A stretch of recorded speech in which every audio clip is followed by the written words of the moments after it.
ముఖముగా విచారించి దీని యొక్క అంతర్యాన్ని బయట తీయాలని ఒక సంకల్పం కలిగి దానికి చేదోడి వాళ్ళగా ఉండి ఎందరినందో సలహా తీసుకొని ఎందరెందో నీ యొక్క చరిత్ర నడిపించడము సభలో అందరినీ కూడా నమస్కరిస్తూ ఈ కార్యక్రమానికి సభాధ్యక్షుడు శ్రీ మనచల గురుపీఠ రాజవాస సేవా సమాఖ్య జాతీయ అధ్యక్షుడు శ్రీ దయానంద నాగస్వామిని నమస్కరిస్తూ వేదికైనటువంటి పెద్దలందరినీ కూడా మరి హృదయపూర్వక నమస్కరిస్తూ సభలో బహుముఖ పట్టించాలనేటువంటి ఒక బోధన బాగా ఆపబట్టి మీ అందరికీ కూడా శిరస్సు వచ్చి నమస్కరిస్తూ మరి ఈరోజు ఈ యొక్క బ్రహ్మ సిద్ధాంతానికి అడుగైన వారు ఎవరు దీన్ని ఆపోజిట్ పట్టగలరు అని ఈ యొక్క ఆపోజిట్ కలిగిన వారు ఎవరు దీనికి ఉత్కృష్టమైనటువంటి వాళ్ళని మనకు తెలిసిస్తే సృష్టిలో మానవుడు చాలా గొప్పవాడని అందరూ అనుకుంటున్నాం.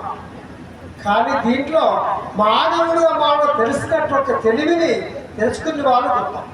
సృష్టి దేని వల్ల ఆయుర్వేదం చెందుతా ఉంది, ఏది ఉంటే సృష్టి జరుగుతూ ఉంది. సకల భువన సృష్టి కల్పితాశ సృష్టి నిఖిల ప్రాంత సృష్టి. ఈ భువనమంతా ఏ దానిపైన ఆధారపడి నడుస్తూ ఉందో, ఏది ఉంటే భూమి ఉంటుందో, ఏది కలిసి కలుగుతూ ఉందో ఆ తత్వాన్ని సృష్టిలో ఉండే ఒక వేదాంగాలన్నీ కూడా వర్ణించి వచ్చినాయి. ఆ బ్రహ్మతత్వం ఎక్కడ ఉంది, ఎట్లా ఉందని ఎందరెందరో ప్రయత్నం చేస్తూ ఉన్నారు. ఆ బ్రహ్మతత్వం లేదని తెలిసినందుకు కొరకు కేవలం అచల గురు మాత్రం దాన్ని ప్రతిపాదిస్తున్నారు. ఆ విషయాన్ని ఎక్కడనో ఎంతో ఉన్నదని చెప్పినందుకు ఎందరో పెద్దలు చెప్పినారు. కానీ పురుషోత్తములకు పూజ నొప్పొచ్చింది భూమి నానా చోట్ల ధర్మదలకు భూతములను చిరుత శిశువులు ఆడుకొని చేస్తారు. ఈ యొక్క భూమండల మందు భూమి జలం అగ్ని వాయువాకాశాలు దైవంగా ఆరాధిస్తూ ఉన్నారు. ఈ దైవములు తెలుసుకోలేని ఆలోచనలు ఎటువంటి వాళ్ళు అంటే చిరుత శిశువులు ఆడుబట్టి ఒక 6 మాసాల ఒక పిల్ల మలమూత్రలు పూసుకుంటూ రుద్దుకుంటూ నాటుకుంటే పిల్ల ఎలాంటిదో అటువంటి వాళ్ళు కృష్ణబాబు చెప్పిన.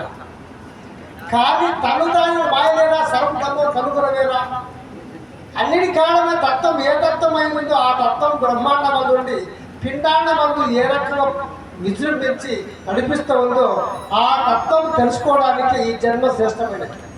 ఆ తత్వం తెలుసుకొని అదే శాస్త్రం అనుకొని వేదాంగాలన్నీ కూడా అలా చతుర్వేద మహావాక్యములను నీవే బ్రహ్మం అని రుకు యజుసామ అధర్మణ వేదాలు దాంట్లో ప్రధానమైన ఈశాన్యేద కట్ల ఉష్టమండలని దశలో చెప్తూ దాంట్లో ప్రధానంగా 4 వాక్యాలు చెప్పారు. ప్రజ్ఞాన బ్రహ్మ అహం బ్రహ్మస్మి తత్వం అయమాత్మ. ఇక యోగాలుగా యమ నియమ ప్రాణ ప్రత్యాహార ధ్యాన సమస్తంగా అష్టాంగ యోగాలు కూడా చెప్పినారు. ఇక మంత్రాలు కూడా ఇక అనేకమైన మన సూక్తులు పంచసూక్తులు వృత్తాలు యాగాలు చెప్తూ ఆ తత్వం ఏం చెప్పినవి ఆ బ్రహ్మము నీవని నీవాడు శుద్ధభక్తాన్ని పీతావ తస్సికి వచ్చే పరమాత్మ స బ్రహ్మ సశివ సక్షేతు అంతా చెప్తా ఉన్నాయి. ఇవన్నీ కూడా వేదాంత సిద్ధాంతంలో వేదాల్లో నిశ్చయించిన నిఖంలో ఈ యొక్క యోగాలు మంత్రాలు యజ్ఞయాగం చేసేటువంటి తత్వం ఏం చెప్పినది ఆ తత్వం రగడించి తెచ్చి ఇక నీ స్వరూపాన్ని ప్రత్యేక తెలిసిన ఆ తత్వం శాస్త్రం అనుకొని దీనితో కొట్టుకుంటే పోతా తత్వం నీవయ్యమో చెప్పి ఆ తత్వం దగ్గర వచ్చిన తర్వాత అది నేనే శాశ్వతమా అశాశ్వతమా సంకల్పం కానీ అప్పుడు అసలు దగ్గరికి వస్తే ఇది నీవైనవు కాబట్టి ఇది శాశ్వతమైనది కాదు, నీకు శాశ్వత తత్వం ఒకటి ఉంది. ఆదాన్నే శివరాత్రి వారు పూర్ణాత్మ వచ్చిందే పూర్ణశుభ్రం అని ఈ శ్లోకం చాలా చక్కని వచ్చి నీవు లేనివాడవని నిర్ధారించి ఉన్న శాస్త్రమైన తత్వం ఒకటి ఉంది. ఆ తత్వమే అసలు పరిపూర్ణ చెప్తూ దానికి ఎంతవరకు ప్రయాణం చేయాలి ఆ తత్వం వేరే తెలుస్తూ ఉంది అన్నప్పుడు గృహ్య న్యాయం చాలా అవసరమైంది. ఈ గృహ్య న్యాయము లేకుండా శ్మశాన వైరాగ్య పురాణ వైరాగ్యంగా పశువైరాగ్యం పాటిస్తే దండది కాదు. దీనికి మార్చాల కిషోర్ న్యాయం కానీ గోష్ఠి న్యాయం కానీ అనేకంగా చెప్తూ ఈ గురు శిష్యులు ఏకంగా పరిగణపడి భయభక్తితో కూడుకున్న వాళ్ళకు ఈ సిద్ధాంతం కలుగుతా ఉంది.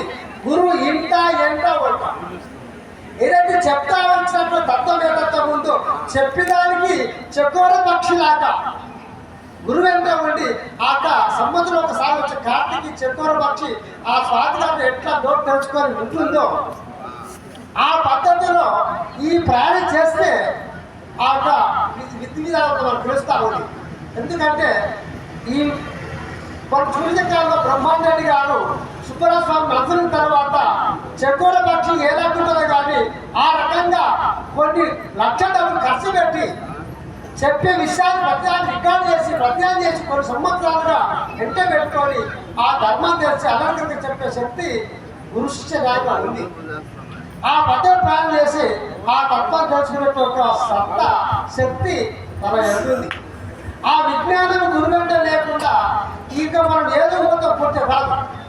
కాబట్టి గురుకృప కలిగి గురుకరుణ బడస నిరతము మరి ఆ పదన మన్నింపదగు గురుకరుణ బడయకుండా నరుణ దూరముక్తి నల్లరక్షని కృష్ణ చెప్పినట్టుగా ఈ పద్ధతి కూడా పురుషుని కొడుకుతూ ఇంకా ఎప్పుడు కూడా ఈ యొక్క దాసులు కలిగి ప్రయాణిస్తే ఈ సిద్ధాంతం మన సులభం అర్థమవుతుంది. కాబట్టి ఈ తత్వం ఏదైతే ఉందో ఆ తెలివి శాశ్వతమా అశాశ్వతమా ఆ దాన్ని ఎరుకని దాన్ని బ్రహ్మం అని ఇక అనేక మందిగా చెప్తున్నారు. దాన్ని చైతన్యం అన్న క్షేత్రం అన్న జ్ఞానం అన్న అహంకారం అన్న సస్వరూప సాక్షి అన్న బ్రహ్మం అన్న బలం అన్న ఈ పదానికి మీ పేరు లేదు. కానీ ఆ తత్వాన్ని శివరాముని వారు బోధిన తర్వాత గురుకులు అడిగితే ఇది తొలుకారి మెరుపు కైవడి పొరుపు కదందు బుగ్గలని ఇతను ఆ సూర్యకిరణ గలంలో కనిపించదు అని సిద్ధాంతం ప్రతిపాదిస్తుంది. కాబట్టి ఆ పద్ధతిలో మనం ప్లాన్ చేసి ఉన్నప్పుడే ఈ సమయమే ఈ జ్ఞానం పొంది ఈ నడక నడిస్తే పరిశ్రమ ఇక నీ జీవితంగా కూడా ప్రార్థన చేస్తుంటే చూసిన అందరూ కూడా ఈ వ్యక్తి నిన్న ఉన్నట్టు రోజు లేడు, ఈయన రూపము ఈయన వ్యవహారము పరిసరాలు అన్ని కూడా జరిగిన వారు జరపండి ఎవరైనా చూసినా కానీ ఈయన మాట్లాడి రాడు నిర్మలంగా నిశ్చలంగా ప్రయాణించేటువంటి ఒక విధానంలో కూడా పరిచయ భాష ఇతరులు చూసి నేను చూసి నేర్చుకునే పద్ధతిలో మనం ప్రయాణించాలి. ఆ పద్ధతి ప్రయాణించడమే ఈ యొక్క విద్యార్థులు కాబట్టి నిర్మాణంగా నిష్కలంగా అర్థం కలిగి ఉండాలని మరి మన పెద్దలు బోధినారు. కాబట్టి ఆ రీతిలో మనం ప్రయాణించాలని కోరుతూ మాకు ఇచ్చిన అవకాశం చూసుకుంటూ తెలుసుకోండి. సద్గురు మహారాజ్కి జై.